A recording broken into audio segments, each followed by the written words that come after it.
Hello. അപ്പോൾ new year ഒക്കെ ആയിട്ട് എല്ലാവരും എന്താണ് പരിപാടി? എൻ്റെ പരിപാടി പഫ്സ് ഉണ്ടാക്കലാണ് കേട്ടോ. അപ്പം ഞാൻ വിചാരിച്ചു ഇന്നൊരു എഗ് പഫ്സ് ഉണ്ടാക്കാമെന്ന്. ഇത് UK അത്ര സുലഭമായിട്ട് കിട്ടുന്ന സാധനമൊന്നുമല്ല കേട്ടോ. പഫ്സ് കിട്ടലുണ്ട് അവിടെ ഇവിടെയൊക്കെ, അങ്ങനെ കുറവാണ്. അപ്പോൾ നാട്ടിൽ നിന്ന് ജസ്റ്റ് ഒന്ന് ടൗണിലോട്ട് ഇറങ്ങുകയാണെങ്കിൽ ഒരു മുട്ട പഫ്സും ഒരു ലൈം സോഡയും അത് മസ്റ്റാണ് കേട്ടോ. അപ്പോൾ എപ്പോഴും ഇങ്ങനെ പുറത്തിറങ്ങുമ്പോൾ എപ്പോഴും കഴിച്ച് നമുക്ക് ഇപ്പോഴും ഇവിടെ നിന്ന് പുറത്തിറങ്ങുമ്പോൾ നമ്മളിങ്ങനെ പലപ്പോഴും പറയാറുണ്ട് അത് ഇവിടെ അവൈലബിൾ ആയിരുന്നേ നല്ലതായിരുന്നു എന്നൊക്കെ. പക്ഷേ അത് അത്ര ഈസിലി അവൈലബിൾ ഒന്നും അല്ല.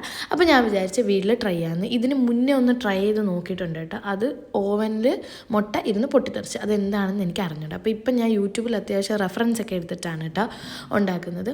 അപ്പോൾ സവാളയിൽ മുളക് പൊടി, മഞ്ഞൾപ്പൊടി, മല്ലിപ്പൊടി, ഗരം മസാല, കുറച്ച് മുളക് പൊടി കൂടുതലാണ് യൂസ് ചെയ്യുന്നത്. ഇവിടെ ഉള്ളവർക്കെല്ലാം കുറച്ച് സ്പൈസി ആയിട്ടുള്ള ഐറ്റംസ് ആണ് കേട്ടോ കൂടുതൽ ഇഷ്ടം. അങ്ങനെ 3 തവണ ഞാൻ എഗ് വാഷ് ചെയ്തിട്ടുണ്ടായിരുന്നു.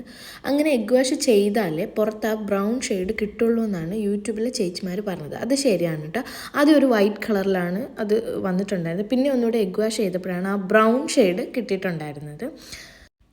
അങ്ങനെ പഫ്സൊക്കെ സെറ്റ് ചെയ്ത് ഒരു സോസ് വെച്ചൊരു ഹാർട്ടൊക്കെ വരച്ച് അങ്ങനെ നല്ല സ്റ്റൈലായിട്ടാണ് കേട്ടോ കൊണ്ടുപോയി കൊടുത്തത്. ആൾക്ക് നല്ല ഇഷ്ടപ്പെട്ട് നാട്ടിൽ നിന്ന് കഴിക്കുന്ന അതേ ടേസ്റ്റൊക്കെ ഏകദേശം വന്നെന്നാണ് പറഞ്ഞത്. പിന്നെ നമ്മൾ ആ വഴറ്റുന്നതിൻ്റെ കൂടെ കുറച്ചൊരു സോസ് കൂടെ ഒഴിച്ചാൽ നല്ലതായിരിക്കും എന്ന് എനിക്ക് തോന്നി കേട്ടോ. ടൊമാറ്റോ സോസ് ഞാൻ രണ്ടാമത് ഉണ്ടാക്കിയപ്പോൾ കുറച്ച് ടൊമാറ്റോ സോസ് കൂടെ ഒഴിച്ചു. അപ്പോൾ എനിക്ക് കുറച്ചുകൂടി ഇഷ്ടപ്പെട്ടു.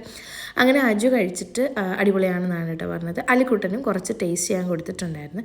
അങ്ങനെ നമ്മൾ പഫ്സ് എല്ലാം കഴിച്ച് അതൊക്കെ കഴിഞ്ഞപ്പോഴത്തേക്കും ഫയർ വർക്ക്സ് സ്റ്റാർട്ട് ചെയ്ത് അത് ഞാൻ ജസ്റ്റ് ഒന്ന് കാണിച്ചു തരാം കേട്ടോ. അങ്ങനെ കുറച്ച് നേരം അതൊക്കെ നോക്കി നിന്ന് അടുത്തുള്ള ഫ്ലാറ്റിലുള്ളവരെയൊക്കെ ഒന്ന് വിഷ് ചെയ്തിട്ട് നമ്മൾ നേരെ തിരിച്ച് റൂമിലോട്ട് വന്നു.